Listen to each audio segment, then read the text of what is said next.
Hello, everyone. This is not what you're used to seeing. And why don't I see us on Twitch? Are we live on Twitch? We're live on Twitch. Okay, my screen isn't updating all the things. I'm just going to move on with life. Well, I mean, I see the rockets. Hold on. Okay, there's Twitch. Okay, and there's YouTube. Okay, we're live on both. Okay, that works. So you know me. I'm Dr. Pamela Gay. But with me today is, on that side, Beth Johnson, who is my co-host of the Daily Space Show, along with Annie Wilson. Every Tuesday through Friday, we do the news. We do all that is new in space and astronomy. And today, there has been much chaos. And so we're going to record Astronomy Cast on Monday so that we can get today's Daily Space recorded and get it out and edited. And don't worry, there will still be an Astronomy Cast coming out live on Monday. We're just going to record one on Monday as well. So this is the chaos you have walked into. I need to do one more adjustment to how I have things set up on the screen. And the difference with how we do Daily Space is I'm the one producing instead of Fraser. And just like Astronomy Cast, the Daily Space goes out on Now Media, channel 21.10 in Houston. And my camera's in the wrong place. So just like with Astronomy Cast, if we say or do anything stupid, we're going to take a moment to fix it. And and chances are we'll do or say something stupid. We will. For those of you on CosmoQuest who know that I regularly forget to press record. Did it really? Okay, let's see what comes back. It did. Okay, I think we're back. Everywhere. All right, so we're going to try this whole record thing again in a moment. I'm trying to figure out why it decided it wasn't going to record. I gave it the YouTube RTMP server as the place it should record. That's not the place it should record. Let me fix that. And hopefully when I press record, it will work this time.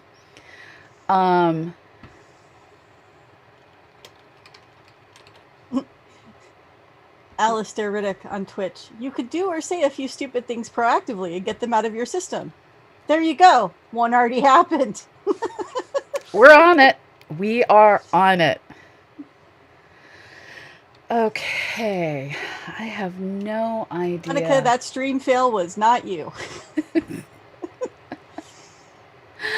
Okay, so now, in theory, when I press the record button, it won't crash. Welcome to Okay. everybody on YouTube. Nice to meet all of you. Some of you know me from behind the scenes, so it's kind of And from the Weekly kind of cool Space to be on Hangout. this one. That's true. That's true. I am on Weekly Space Hangout. All right. So I am just finishing getting everything on my screen correctly. So what we're going to do is I'm going to run our intro video, and then we're going to get this puppy started. I'm going to make one more adjustment to my camera. There. Okay, so let's roll them rockets.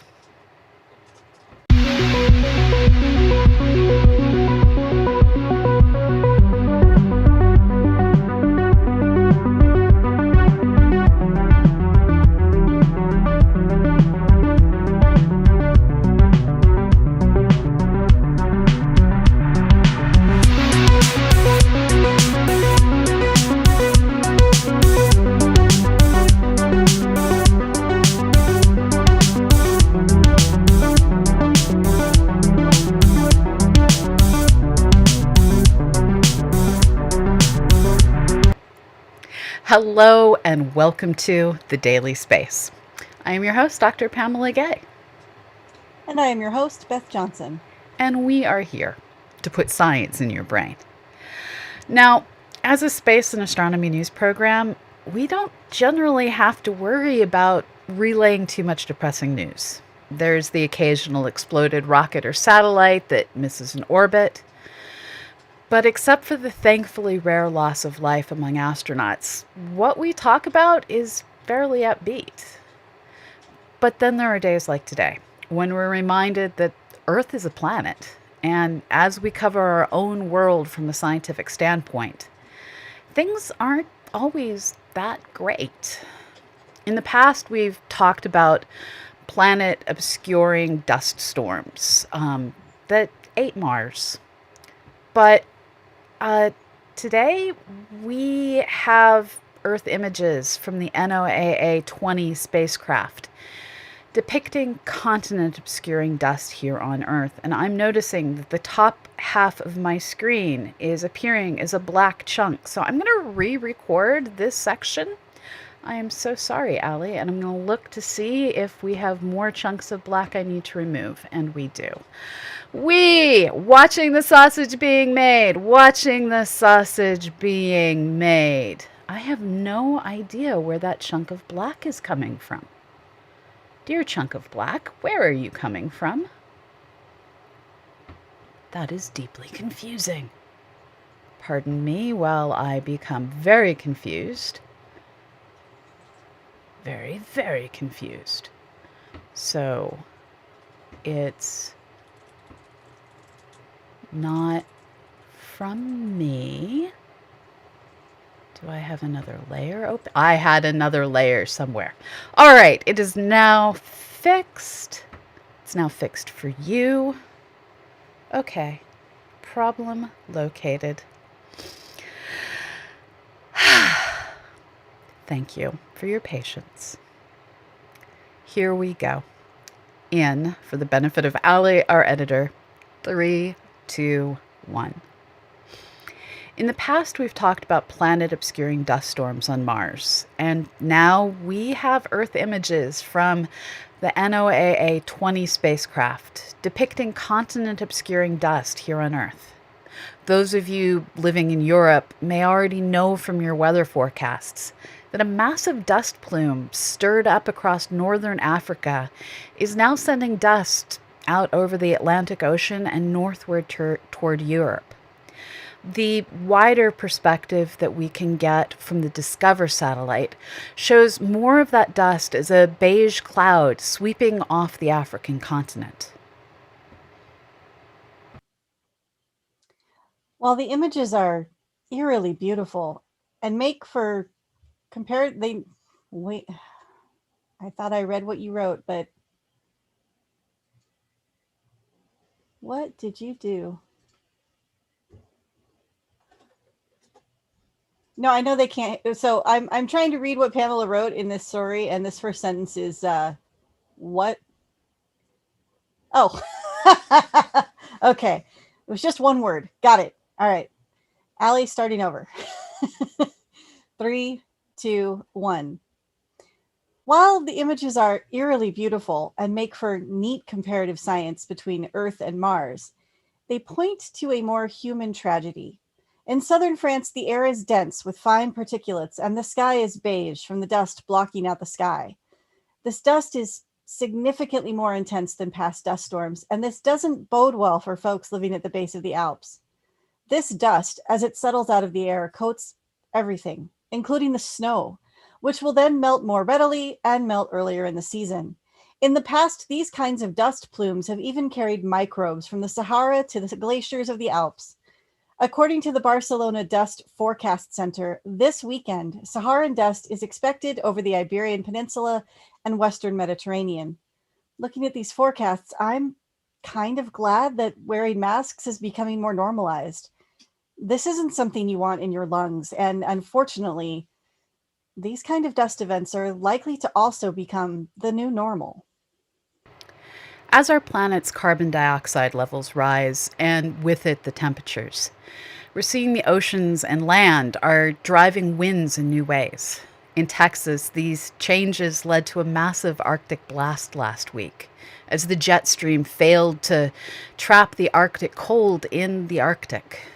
New research from Jordan Abel that appears in the journal Nature tries to understand just how the winds are changing by studying what the Earth was like last time the CO2 and temperatures were this high. That last time? It was the Pliocene epoch, 3 million years ago.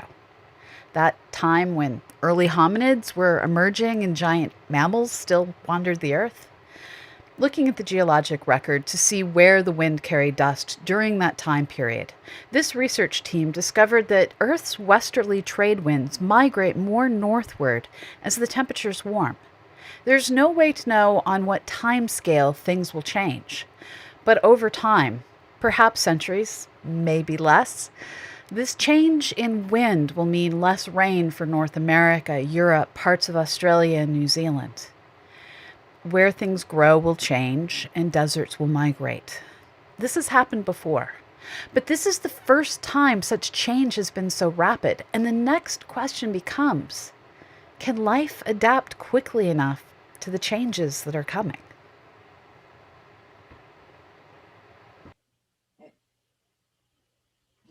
Changes in rainfall and winds are just some of the factors that affect forecasts for fire season. New research from Stephen Bray and company appearing in Earth's Future indicate that figuring out just where fires are likely to break out and how widespread they can become is more complicated than anyone would like.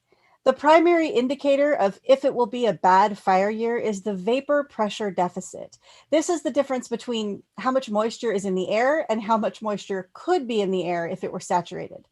While dry air generically lends to more fire, the devil is in the details, and those details include precipitation, evaporation, relative humidity, root zone soil moisture, and wind speed. In trying to understand how widespread fires will be in the future, this team concludes, and here I quote from the paper, "We show that increases in burn area are likely as many climate models suggest the future will be drier. However, we find that future wildfire burn area estimates are lower whenever and wherever the importance of aridity is reduced." Put another way, if we let our land dry and see a reduction in plant life and agriculture, more will burn.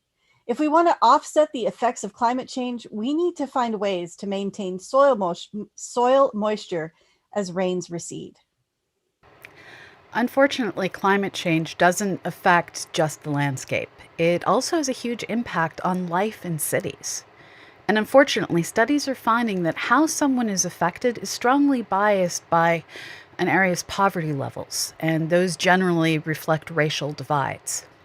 In trying to mitigate the worst effects of climate change, the United Nations has devised a series of global goals that should both improve quality of life and improve our world's future. A new study looks at how we're doing along 3 of these goals, which include providing everyone with access to affordable public transit, providing adequate waste management systems, and green spaces accessible to all. To measure what is actually going on as we try to achieve these goals, researchers combined data from OpenStreetMap to tell them about transport and used satellite data to study green spaces and waste management. By combining this data with demographic information, it became possible to understand where problems may arise. And the answer was everywhere. No city over 10 million had equal access to people of all demographics, and very few smaller cities scored highly in both environmental performance and inclusivity. Those few exceptions included Freetown, Sierra Leone, Darwin, Australia, and San Jose, California. To quote from a summary of this research prepared by EOS, more than half of the 164 largest cities fell into the category of good overall performance, but with lower income neighborhoods bearing a disproportionate share of environmental burdens. Reasons for these inequalities are linked with local contexts. In inner city communities, air pollution is often worse, and a lack of tree cover and green space can result in dangerously high summer temperatures through the urban island heat effect. Essentially, as too often happens, the worst effects will be lived by those least able to afford to find solutions. As a global civilization, we need to do better to ensure we provide all humans an equal chance to at least have a cool green space to escape to. We'll include links to the full data set on our website, dailyspace.org. After the break, we'll be back with some better news, including how the impacts of wild dingoes can be seen from space, and how dark matter just might play a role in forming supermassive black holes.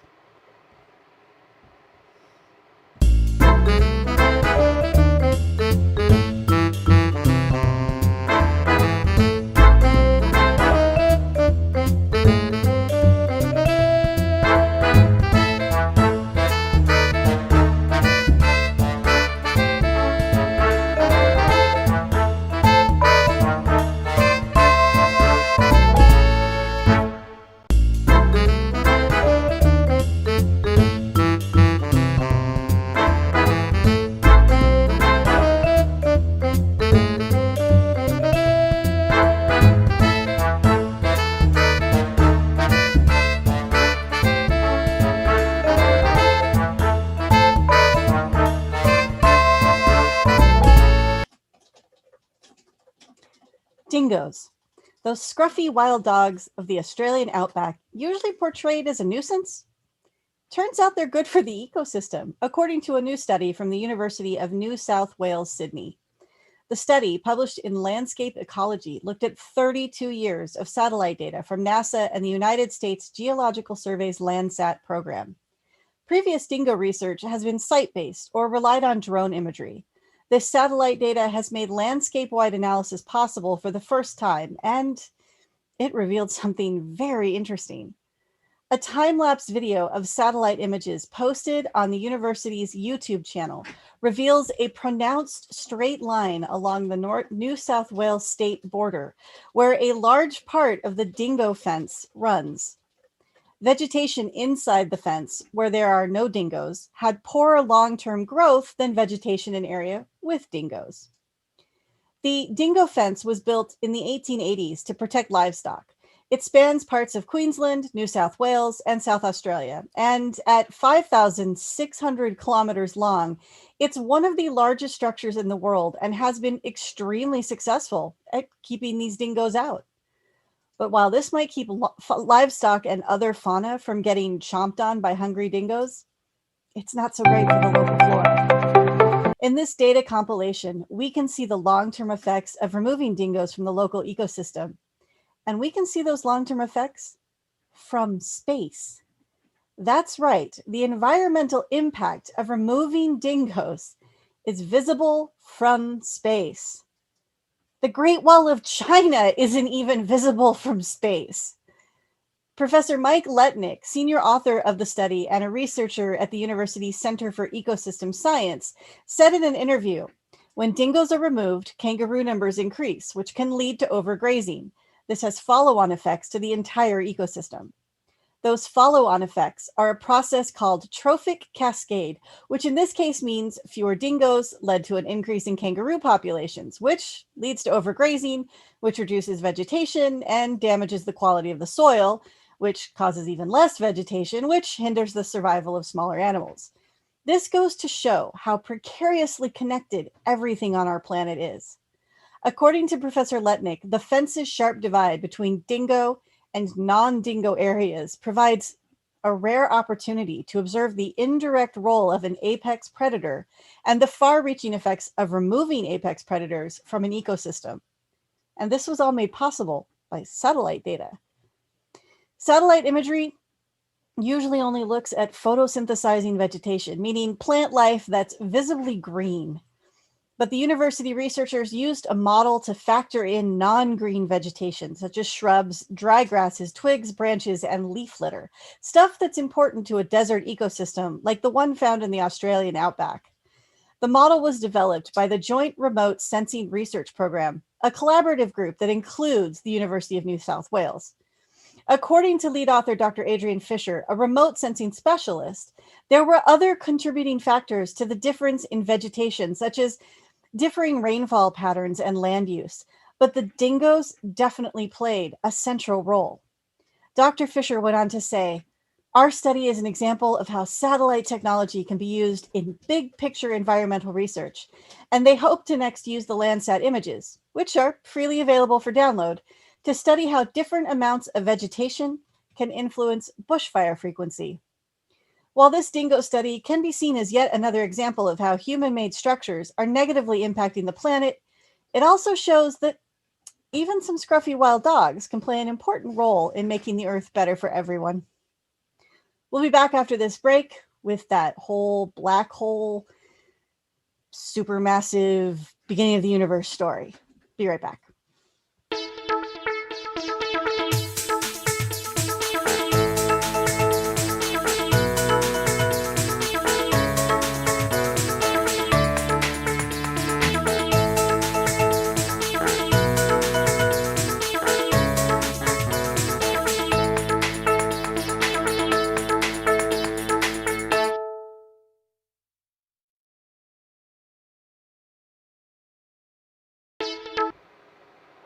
All right. The next story isn't as cheerful as dingoes making for a healthy ecosystem, but it's still a pretty cool mystery that may be solved.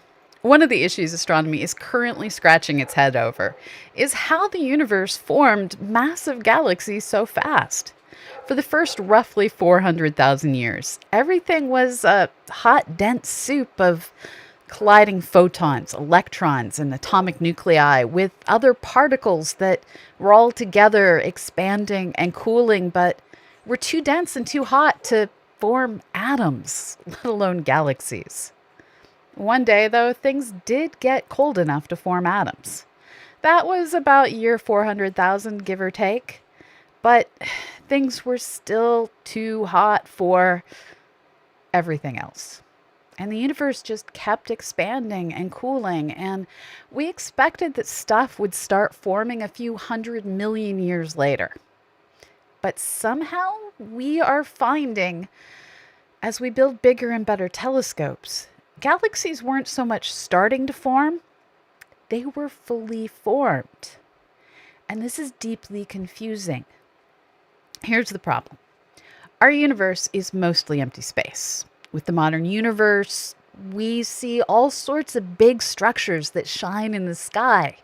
And all that stuff in those structures was initially spread out pretty much uniformly.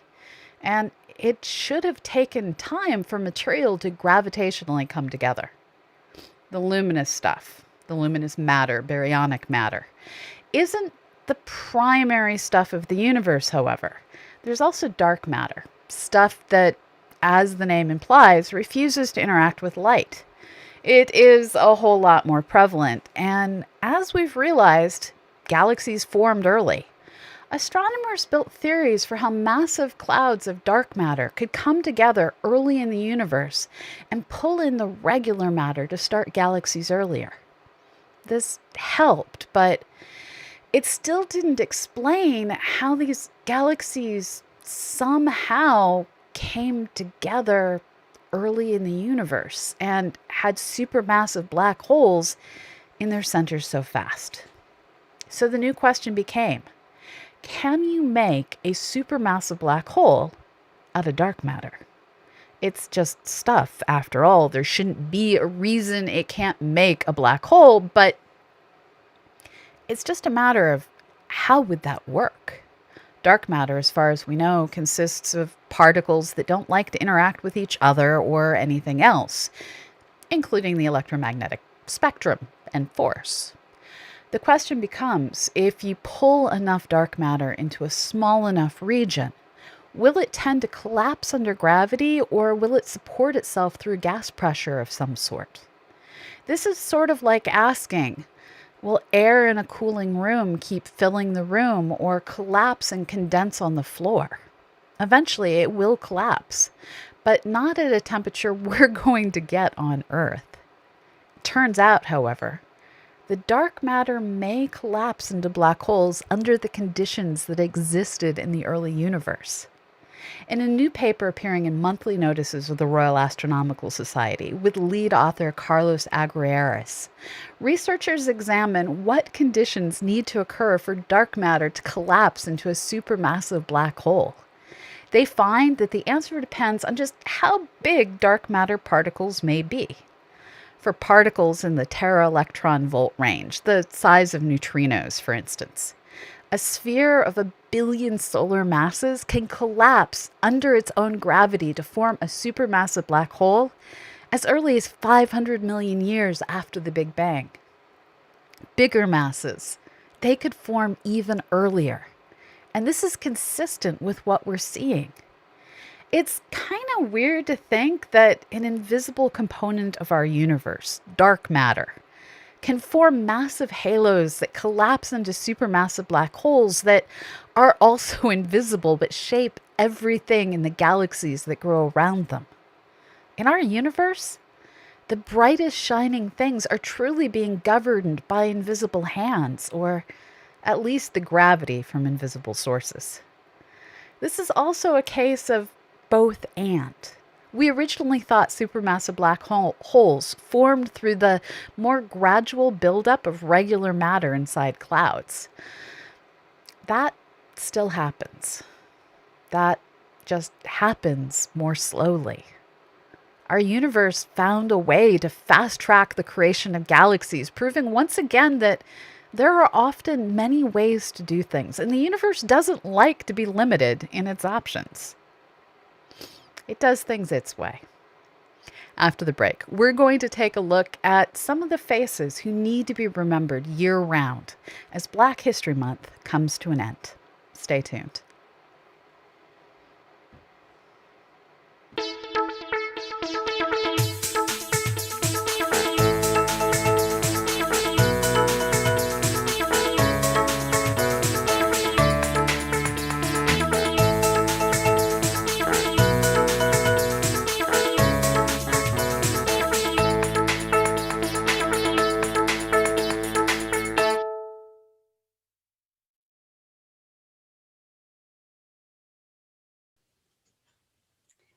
Here in the United States, February is designated as Black History Month. During this month, many people and organizations make a point of celebrating the oft-times overlooked contributions of Black Americans to a variety of fields, including the sciences. No list we create will ever be comprehensive enough to cover all of the amazing people whose names we should know, alongside Einstein and Hawking and Sagan. But that doesn't mean we shouldn't try. I acknowledge that as a white woman, my position in this country comes with a lot of privilege. I'm going to use that position to help make the following names and accomplishments better known. Benjamin Banneker was a free Black American mathematician, author, surveyor, landowner, and farmer, considered to be the first Black astronomer in the United States. He worked as an assistant surveyor with Andrew Ellicott, mapping the lands and creating the boundaries for the new federal capital in Washington, D.C. Arthur B. C. Walker Jr. was an African-American physicist who studied the sun's atmosphere in both ultraviolet and X-rays. He later developed and tested the X-ray mirror technology that is now used in the SOHO spacecraft. In 1986, he chaired the committee that investigated the Challenger space shuttle disaster. George Carruthers was an inventor, physicist, engineer, and space scientist. He perfected an ultraviolet camera spectrograph for NASA to use when it launched Apollo 16. Claudia Alexander was a research scientist who specialized in geophysics and planetary science. She worked for the U.S. Geological Survey and NASA's Jet Propulsion Laboratory on missions that included Galileo, Jupiter, and Rosetta. Beth A. Brown was a NASA astrophysicist who specialized in the study of black holes and the emission of X-ray radiation from galaxies. In her work at NASA's Goddard Space Flight Center, she championed science communications and higher education. Again, these are but a few people we think you should know. We will include links to full biographies as well as more lists of amazing Black Americans in our show notes.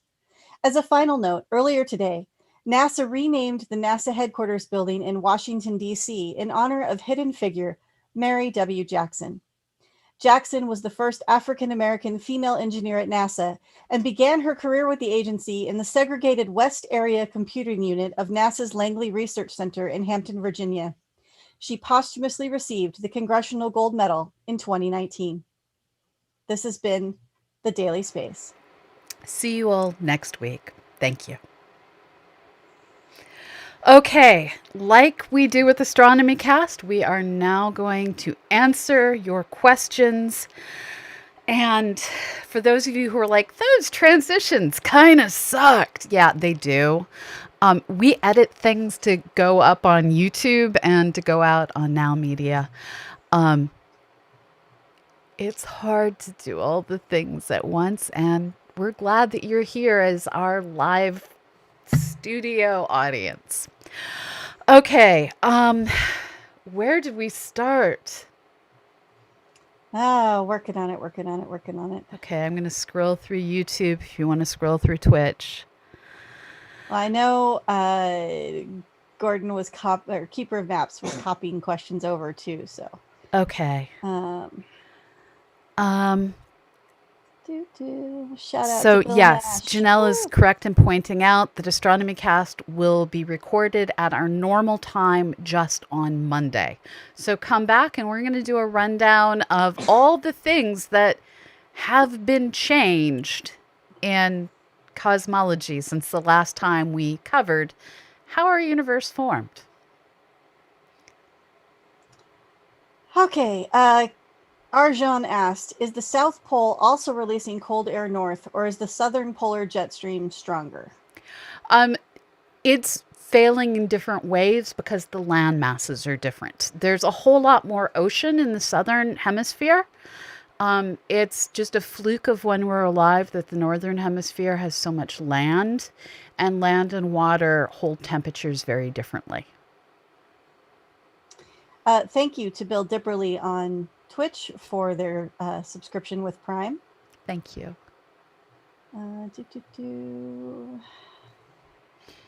Dingoes. I know, dingoes.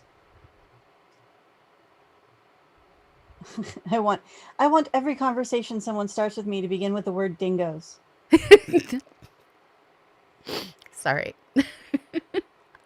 So to get all the thanks out of the way, thank you to both Bill Dipperly and to Tom Van Scooter for their subs over on Twitch, and to all of you over on YouTube. We go live on twitch.tv/CosmoQuestX with both Astronomy Cast during its normal time and also with the Daily Space at 1 p.m. Eastern, 10 a.m. Pacific, 11 a.m. Pacific? When Pacific? 10 a.m. Pacific. Huh? 10 a.m. Pacific. 10 a.m. Pacific, Tuesday through Friday. This might change. Okay. Discussions are happening behind the scenes. Beth hates mornings. Okay. Arjan also asks, could the stars have had dark matter in them since they were so large in the beginning? I have no idea. I don't know a reason, no, but I also know that dark matter doesn't interact so well. So I don't know how that would affect things. Never be afraid to say I don't know. Ship Beth coffee. Beth doesn't drink coffee. I don't like the flavor I of it. I'm drink sorry. enough coffee for everyone. John Suffel asks, since dark matter is such a weird thing, is there an alternative theory that doesn't include dark matter? None that have held up to the test of time. We have so many different lines of evidence for dark matter that at this point, it's just a matter of actually identifying the particles. And it's looking more and more like dark matter is something very similar to neutrinos. Okay, I think that's all the questions. So,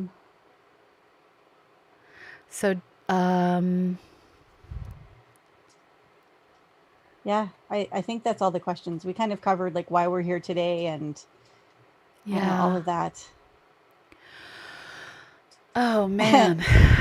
Corey, I drink my own coffee. Thank you very much. That's fine. I have no objections to coffee. I love the smell of coffee. It was the great thing about growing up with my mom, who is a wonderful coffee addict.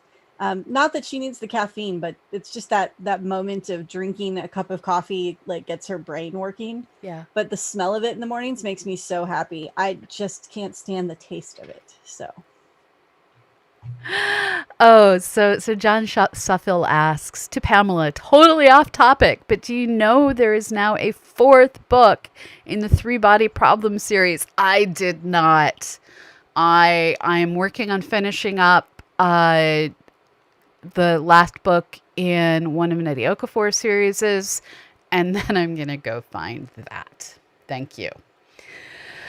Oh, I should probably reread the first two first. I have such a long list of books I want to read. It's not even funny. Oh, Zap fan asks, did you get hit by the cold weather on its way to Texas, Pamela? Yes. I am still cold, I would like you all to know. It's a bit better here, but we were consistently staying below 0 Celsius, below 32 Fahrenheit, for a couple of weeks there, and it was super hard on the humans in this house. The dogs loved it. I have Australian Shepherds. But I live in a 1893 farmhouse, and it needs new windows. And so we turned, and it's heated by a boiler that runs out of water. yeah. So we have an old steam boiler. The radiators in our house are original to the house. The boiler is not, but steam radiators lose steam throughout the house, so you have to keep adding water to the boiler on a regular basis. And there was more than one morning when we woke up and there was no heat. Yes. Paul Gracie asks, how can we know that dark matter wasn't clumping of its own accord, since its reaction to baryonic matter is only seen through electromagnetic emissions we intercept with ordinary matter devices?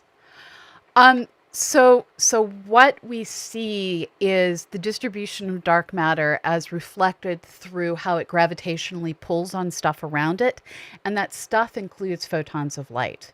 So we can measure the distribution of dark matter as a function of distance by looking at more distant galaxies, seeing how the light from those galaxies gets twisted on its way to us. And if you look at progressively more distant volumes of space, the nearest volume is only affected by the stuff between you and those nearby galaxies. So that gives you this distribution. You then look at the next volume, subtract off the nearby stuff, and that gives you that next section of space. So we've gotten some pretty good maps that is able to help us understand some of the basic properties of dark matter, just not the detailed properties we desperately want to know. Arjan asks, does NASA have a dedicated satellite for animal observation / conservation? No, unfortunately. A lot of the Earth missions, though, are multi-purpose. So while they're doing a lot of, okay, let's see what is the moisture content in the soil, what is the change in minute locations after earthquakes in the landscape. They can also help us track the impacts of animals. So it's a multi-purpose way of getting science done. And Corey S is asking, are there profiles of other important people at NASA that aren't black or white? I think so, but I don't know that off the top of my head.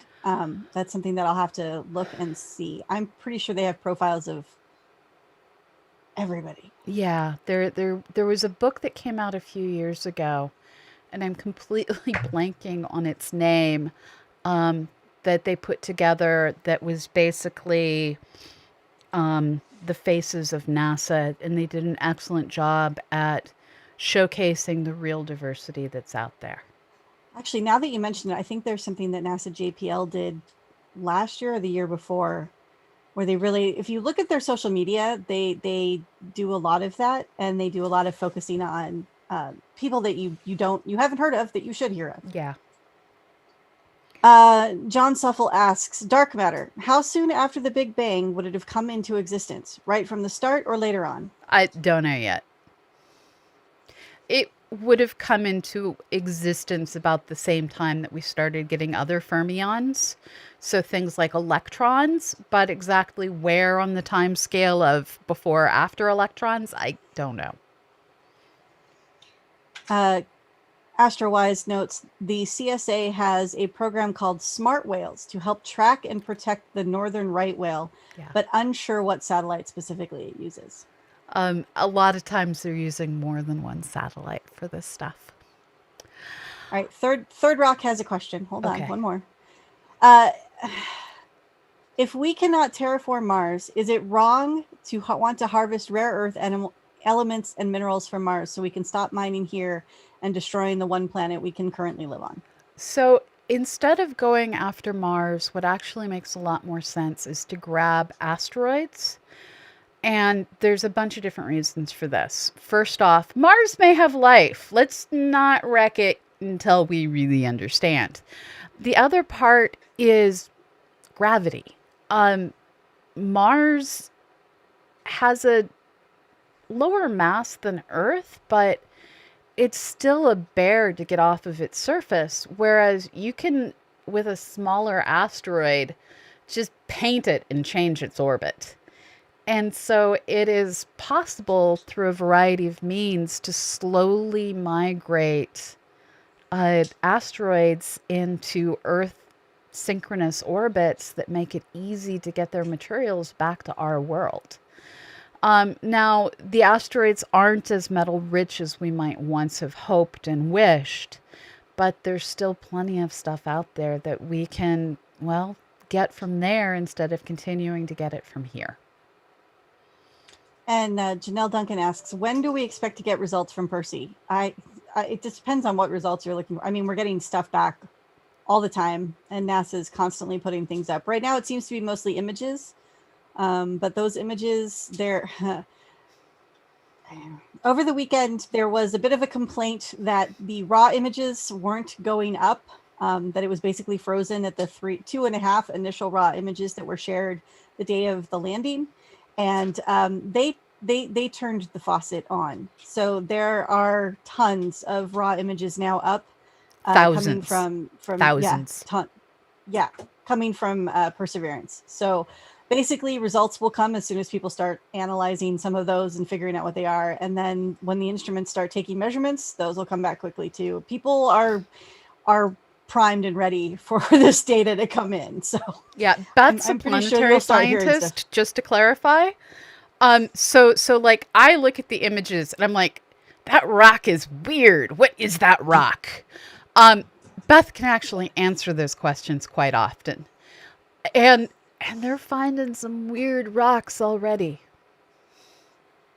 Yep, excited to see what comes out of this. So we'll definitely, if you go follow us on all of the things at CosmoQuest, we'll be keeping track of what Percy sends out. And considering the large number of press releases NASA sent out before Percy even got to Mars, I suspect we will be seeing a lot of them over the next few years too.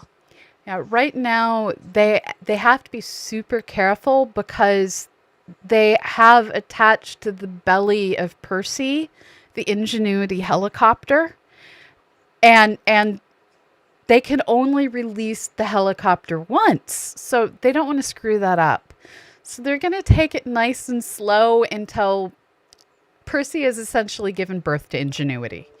So stay tuned. We shall see They what basically happens. want to make sure that Ingenuity stuff still works now that it's on Mars and in those temperature and atmospheric conditions before they release it from Perseverance. And keep in mind that Ingenuity is an engineering test. It is not filled with instrumentation. There's a great cartoon I saw that is basically Ingenuity running around going, "There's a rock, and there's a rock, and there's a rock," with Perseverance going, "It's going to be a long mission." And all of my geologist friends are like, me on every field trip ever. So, yeah, there'll be a lot of rocks. Arjuan goes, "What was that holy rock near the wheel? Could it be pumice from a volcano?" Arjuan, that is the exact rock that I'm curious about. I kid you not, I left in all capitals on David Grinspoon's Facebook, "What is that rock?" He did. I witnessed. So I'm hoping that someone will tell me, and once we know, we will pass it on to you on the Daily Space. So yeah, I want to follow see the the Daily color Space. images close up because it's like it's a bumpy rock. I don't know. And so all of you new faces out there who tuned in expecting to see me and Fraser and instead ended up with me and Beth, I hope we haven't been too big of a disappointment. And I hope that you'll check out more of what we do. You just saw what we do when we record live, which is the sausage making part. There are blooper reels. Our patrons will be getting them. They will be shown during the Hangout-a-thon this year as well. Mm-hmm. But if you want to see everything edited and put together, check us out on CosmoQuest X on YouTube. And we have our own Patreon, and we send out links to everything on our Patreon. Follow for just $1 and you can get everything sent to you, including transcripts of our shows. Yep. Yeah, we share things with you as we find out. It takes time to figure things out, though. So, are there more questions over on Twitch? I'm not seeing any new coming in. It looks like it's just chatter now, and I love that it's chatter. They're having a good time. Well, I am starving. As some of you may know, I normally eat lunch in a wild blur between Daily Space and recording Astronomy Cast. But since everything was delayed, it's now 3 p.m. and I ate breakfast when the dogs got me up at 6 a.m. I'm Please not a go eat, happy Pamela. human. Please go eat. So, are we doing community cocktails tonight? Should be. Okay, Yeah. so Also, our friend Ellie is having a birthday stream tonight over on Twitch. So if you are on our Discord, I think we have details of that there. So, and also, I've been reminded by Ambius to drink water. Everybody drink water. I'm going to drink water. yes. And for those of you who don't know, because I'm really bad sometimes at sharing things out, we are getting ready to bring back Cosmo Academy. The first class that's going to be taught is by Dr. Nick Castle, who is part of the Mars Curiosity Ops team, and he's going to be doing a 6-week Saturdays lecture series on what it would take to build a home on Mars. And how to do it so maybe you don't die, maybe. He's amazing. Some of you may know him as Mercurial Martian from our Discord channel. He's just a nice guy, and the class will be a lot of fun. We'll be tweeting out links, and I'll make sure that everyone on both the Astronomy Cast and the CosmoQuest Patreons gets all the details. And let's see, don't forget office hours on Sunday. Yes. Both CosmoQuest and Astronomy Cast Patreons have access at a certain dollar amount to those office hours. Pamela will post when that goes live with a link. And on Monday, we have Steam Cafe with our friend Jillian Rhodes. She does interviews, dances, basically a combination of science and art, and it's an amazing show. And then we also play a lot of Minecraft. So on Mondays, we do our Minecraft Monday show with Annie and I. And we play, if you want to come play and join our servers, come do that too over on Discord. So I think I'm going to raid on Twitch. Sorry, YouTube. I can't raid on YouTube. Um, I'm going to raid Makawaka. If he's still there. Yes, he is. I'm going to raid Makawaka. And for now, wherever you are in the world, I'm going to try and awkwardly run the credits. And I want you to have a fabulous morning, evening, or afternoon. Remember, the new guidelines are 2 masks. The counting of the masks shall be 2.